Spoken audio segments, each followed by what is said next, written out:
In 1995, when the PlayStation hit shelves in the US and Europe, no one could have foreseen the juggernaut that Sony's new console would go on to become. Throughout the system's life, several major franchises would launch and go on to become household names, some of which, I'll admit, I looked at with envious eyes. While the likes of Metal Gear Solid, Tekken and Rage Racer would remain locked to Sony's console, some PlayStation exclusives did cross the divide. And in this video, we'll look at 6 iconic PlayStation games that made their way to the SEGA Saturn. Battle Arena Toshinden Remix, renamed Toshinden S in Japan, is the Saturn port of Takara's PlayStation Western launch title, Battle Arena Toshinden. The game was one of the first 3D fighters of the 32-bit generation, and was heralded by many to be Sony's answer to Virtua Fighter, predating the launch of Tekken by almost 2 months in all regions. Toshinden takes influence from not only Virtua Fighter, but from the likes of Street Fighter 2, with projectile attacks such as fireballs. Interestingly, every fighter in Toshinden uses a weapon, predating the arcade release of Namco's own Soul Edge by over a year, making Toshinden the first 3D based weapons fighter. Movement in Toshinden is similar to Virtua Fighter, with floaty jumping mechanics and a camera that zooms and rotates around the fighters as they move. One area where Toshinden did improve on Virtua Fighter was with the inclusion of dodge buttons, which lets your character roll out of the way of attacks using the L and R shoulder buttons.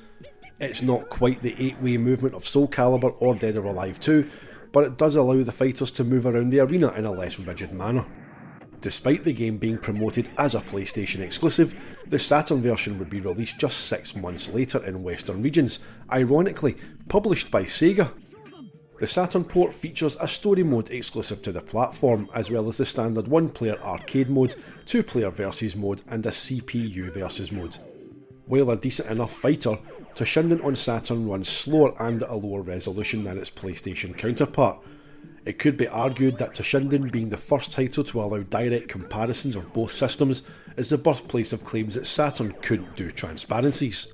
Toshinden on Saturn would sell just shy of 85,000 units in Japan, with some citing the association of the game with PlayStation. However, a more likely reason is that the game launched in Japan on November 24th, 1995, just 1 week before Sega's own Virtua Fighter 2. Capcom's survival horror classic hit the PlayStation in 1996, but Saturn owners would need to wait well over a year to experience the game on their console. Taking on the role of STARS members Chris Redfield or Jill Valentine, you seek refuge in an abandoned mansion when a rescue attempt goes wrong. As you explore the mansion, you encounter zombies who you later learn are the result of Umbrella Corporation's illegal experiments, infecting people and animals with their T-virus. Resident Evil was praised for its story, visuals, tense gameplay and exploration as the game preys on the nerves of the player with superb use of sound. Sure, the voice acting is of a B-movie standard, but then again, that's just the 90s for you, and for me, it just adds to the charm. The PlayStation was chosen as the lead platform due to the 3D prowess of Sony's system, with Akio Sakai, Capcom's head of consumer software division, stating that they were hesitant to port the game to Saturn because of the difference between it and the PlayStation. In the end, the Saturn port was unveiled at the April 1997 Tokyo Game Show, the same event that Capcom unveiled their demo of Resident Evil 2 on the PlayStation, making the Saturn announcement a little bittersweet. Just as we Saturn owners finally got our wish, PlayStation owners had a sequel to look forward to, a sequel that we'd never see on the Saturn. Thankfully though, Capcom did a brilliant job with Resident Evil on the Saturn, with more detailed 2D backgrounds, a zombie version of Wesker, a Golden Tyrant, exclusive outfits for Chris and Jill, and a Saturn exclusive battle mode. The Japanese version adds even more gore than the Western version, with decapitated zombie heads remaining on screen after being kicked off. Resident Evil was championed as one of the reasons to buy a PlayStation back in 1996, but if you're a fan of the series, I highly recommend that you give the Saturn version a try. If there was one game in the PlayStation launch lineup that I coveted above all others, it was WipEout. Psygnosis Anti-Gravity Racer wowed anyone who laid eyes on it, pitting futuristic crafts loaded with weapons against one another, practically selling PlayStations all on its own. In its post-launch period, WipEout was unavoidable in the UK, as Sony Computer Entertainment Europe cleverly marketed the game towards an older demographic, namely clubbers, thanks to the inclusion of music by the Chemical Brothers, Left Field and Orbital. WipEout also features original music by the legendary Cold Storage, a name familiar to Amiga owners thanks to his work on Lemmings, The Killing Game Show, Shadow of the Beast 2, and many more. This fusion of futuristic racing and club music was paired with marketing by Sheffield-based graphic design studio The Designers Republic, who also created the game's now iconic packaging. Sony's approach worked brilliantly, and the game went on to become the best-selling European launch title. In the March 1996 issue of SEGA Saturn magazine, it was revealed that WipEout was coming to the SEGA Saturn. SSM made a big deal about this, featuring the game on its cover, along with an 8-page feature. The Saturn port is a straight conversion of the PlayStation original. There are no extra game modes here like we've seen in Resident Evil, for example. Performance-wise, the Saturn does an admirable job, but the PlayStation still has the edge here. The Saturn version runs at 20 frames per second compared to the PlayStation's 30, and the licensed music has been removed entirely. Left Field's Afro Ride, Chemical Brothers, Chemical Beats and Orbital's WipEout Petrol have been replaced by Brickbat, Planet 9 and Poison by Rob Lord and Mark Bandola. Despite these shortcomings, the Saturn port still played well enough to be enjoyed and was a more than adequate substitute for those who didn't own a PlayStation. Another of the post-launch PlayStation titles, Destruction Derby got lots of praise for its simulated physics resulting in crunching collisions that saw body parts come flying from your car. Developed by Reflections Interactive and published by Psygnosis, Destruction Derby features several game modes including stock car racing, wrecking racing and good old Destruction Derby. In today's gaming world, we take car damage for granted, but back in 1995 this was a big deal to see real-time damage on your on-screen vehicles, and Destruction Derby remains notable for being one of the very first games to allow cars to receive actual damage when hit.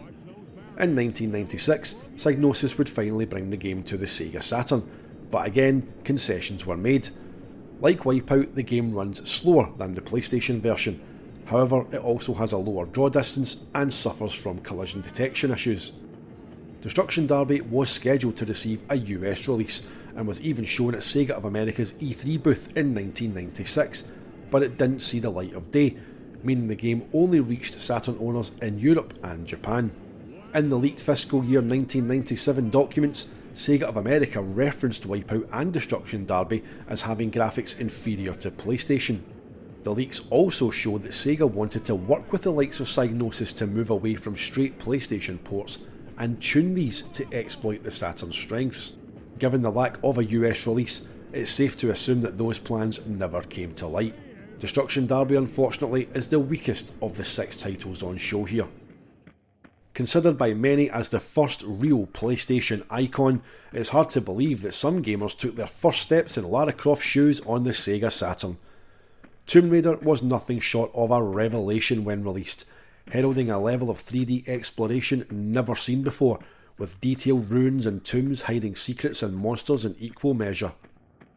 While the game was initially conceived with PlayStation in mind, Tomb Raider would launch on SEGA Saturn in Europe 28 days before Sony's console, due to a licensing deal between Sega, Core Design and Eidos, making Tomb Raider a Saturn exclusive, albeit briefly. In a side-by-side comparison, the PlayStation version would again appear to have the edge. However, due to each system's unique architecture, both versions actually hide some interesting differences. Yes, the Saturn version, like previous titles in this video, runs at a lower frame rate than the PlayStation version, but the PlayStation lacks perspective correction and has issues with texture warping. On the other hand, Saturn's forward texture mapping provides some perspective correction with reduced texture warping. The Saturn version also uses refractive water surfaces, something the PlayStation and PC versions both lack. The one thing that is immediately noticeable is how dark the Saturn version is, which is down to the way good old shading works on the system. For such an ambitious title, the Saturn version is almost entirely handled by VDP1, with VDP2 rarely used. When you consider this, Tomb Raider is running using a fraction of the Saturn's potential. AM2's Sega graphics library was released to registered third-party developers in mid-1995. References online state that Tomb Raider began development in 1994, so it would suggest that development was too far gone by the time the SGL became available. I'd love to see what Tomb Raider would have looked like had VDP2 been factored into development, yet despite its apparent shortcomings, Tomb Raider would become one of the best-selling Sega Saturn titles. WipEout 2097 took everything about the first game and improved on it. Visuals, vehicles, sound, weapons and track design. 2097 was a sight to behold on the PlayStation, and once again it fell to Design Republic for that iconic branding and included even more licensed tracks from some of the era's biggest club artists. Household names The Future Sound of London, Fluke, Underworld and The Prodigy joined the Chemical Brothers, who were on the first game, creating an iconic soundtrack. I still remember the huge deal that having Firestarter was, with friends in school raving about the fact that the song was in the game, albeit in instrumental form only. But that's enough about the soundtrack. What about the gameplay? 2097 turned the game on its head by making the craft in the game destructible. Every ship now has a shield, with an energy bar on the bottom right of the screen showing its strength. The shield depletes as damage is taken, either by colliding with the walls or by enemy weapons. Lose all your shield and it's game over as your craft stutters to a halt and explodes in a fiery mess. At the end of each lap there's a shield recharge zone. Think of it like a pit stop, except without the stopping part. As you pass through the zone, it recharges your shield going into the next lap. WipEout 2097's weapons received a major revamp, adding two notably destructive power-ups to the roster. The Quake Disruptor sends a tsunami-like shockwave through the track beneath your craft and into the distance, throwing every craft it makes contact with into the air. The Plasma Bolt is essentially an instant kill in 2097, taking out an enemy craft in a single shot. This weapon, however, requires charging, which is done automatically when fired. It also needs manually aimed. Land this one though and you'll hear the announcer declare, "Contender eliminated." The Saturn port finally arrived in September 1997, almost a year on from the PlayStation version. While the game was released in the US on PlayStation, WipEout 2097 only saw a release in Europe and Japan on the Saturn, with the Japanese version retaining the title of WipEout XL.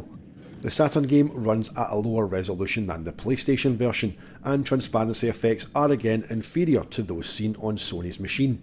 However, the loading times on Saturn are much faster. Where the Saturn version also has an advantage is in its controls. That's right, the Saturn version of WipEout 2097 is fully compatible with the 3D analog controller, giving more precise control, something the PlayStation version doesn't have. In fact, the inclusion of 3D analog pad support makes the Saturn version my preferred way to play. As with the first game, all license branding was removed entirely and replaced with Tantalus logos, but like the first game, this was a respectable version of a fantastic game for those who didn't have access to the PlayStation. When sat side by side, 2097 on Saturn fares well against its PlayStation counterpart, far more so than the original game. So there we have it, 6 iconic PlayStation titles that made their way to the Sega Saturn. While all 6 are inferior to their PlayStation counterparts, most of them have their own Saturn unique quirks, making them interesting and enjoyable to play. If you've made it to the end, thank you so much for watching. I do hope you've enjoyed this one. So, have you played these games on the Saturn? Did you have them on PlayStation? Did you have both versions back in the day? Let us know your thoughts in the comments below. I'm James the SEGAHolic. You can find my partner in crime Dan the Mega Driver at super_D on X, and the pod account is of course at Sega Guys. If you enjoy what we do, you can become a member from just 99p with access to all kinds of perks. But if a monthly membership isn't your thing, no problem. We appreciate your support by liking, sharing and subscribing. Until next time guys, I'll see you on the Sega side.